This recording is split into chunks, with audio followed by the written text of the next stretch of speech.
Poor people who have dated rich people, what did you learn? Met Raphael at my friend's party. He seemed completely normal, wearing a plain sweater from what I later learned was some obscure $400 brand, but looked like something from Target. We bonded over both being way too invested in Succession, oh the irony, and having equally strong opinions about how Game of Thrones should have ended. He had this whole elaborate theory about dragons and politics that had me crying laughing. Just seemed like a normal guy who could passionately rant about TV shows for hours. The first couple of dates were super casual. Coffee shops, local restaurants, nothing fancy. He was funny, kind, and seemed really down to earth. Said he worked in family business management, but didn't make a big deal about it. I figured he meant like a small family company or something. The wealth stuff started creeping in slowly. Like, we were getting dinner at this normal Italian place, and his card got declined. Instead of having that moment of panic we all know, he just laughed and said, "Oh right, that one's just for domestic transactions," and pulled out another card from what I later realized was a stack of black cards. Who needs multiple fancy credit cards for different continents? Then my car started making this weird clicking noise. It was going to cost about $500 to fix, and I was stressed about dipping into my emergency fund. Raphael seemed genuinely confused about why I wouldn't just buy a new car. Not in a judgy way. He literally couldn't understand why anyone would repair rather than replace. Found out he gets a new car every 2 years because that's just what you do. Meanwhile, I'm still paying off my Ford.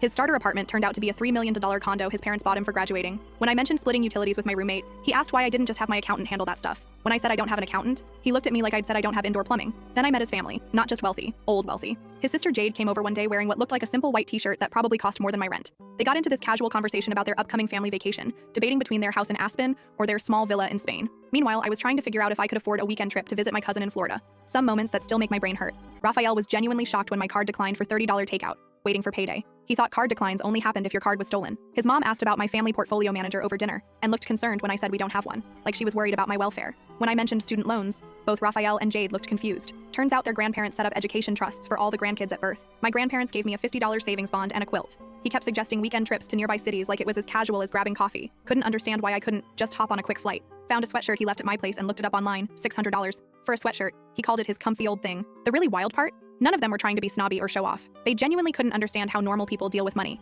Like Raphael once asked me why I was checking my bank app before buying groceries. When I explained budgeting, he looked like I was describing some exotic foreign custom. My phone screen cracked, and I was using it with a plastic screen protector while saving up for repairs. Raphael just couldn't process this. He kept insisting on buying me a new phone, not understanding why that would make me uncomfortable. When I tried explaining that I don't want to be financially dependent on someone I'm dating, he said something that really hit me. But it's just money. Why are you making it such a big deal? That's when it really clicked. We weren't just from different economic backgrounds. We were living in completely different realities. In his world, money was like oxygen, always there, never something you had to think about. In my world, you know, the normal one, money is more like water. You have to actively manage it, be careful with it, and make sure you have enough. When I ended things last week, he seemed genuinely confused but nice about it. Then he offered to set up an account for me, so money wouldn't be an issue anymore, completely missing why that would make me uncomfortable. His sister later texted me saying I was being prideful, and that money shouldn't get in the way of connection. Easy to say when you've never had to worry about it. I don't think any of them were bad people. They were actually really nice in their own way. They just literally could not comprehend a world where money was something you had to think about. It was like trying to explain the concept of being thirsty to a fish.